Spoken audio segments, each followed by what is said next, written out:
കേരളത്തിൽ സിനിമാ സംഘടനകൾ പ്രഖ്യാപിച്ചിരുന്ന സൂചനാ പണിമുടക്ക് പിൻവലിച്ചു. നാളെ നടക്കാനിരുന്ന സമരമാണ് പിൻവലിച്ചത്.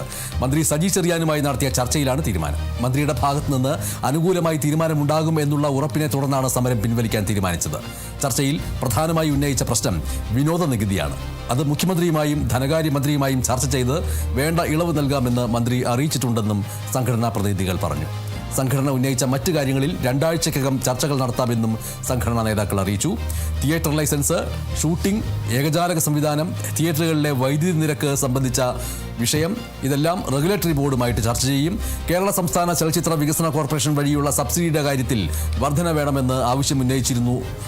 ഈ വിഷയത്തിൽ അമ്മ, പ്രൊഡ്യൂസേഴ്സ് അസോസിയേഷൻ, ഫിലിം ചേംബർ തുടങ്ങിയ സംഘടനകൾ സംയുക്തമായി ചേർന്നാണ് ജനുവരി 21 സൂചനാ പണിമുടക്ക് പ്രഖ്യാപിച്ചിരുന്നത്. അതാണ് ഇപ്പോൾ പിൻവലിച്ചിരിക്കുന്നത്.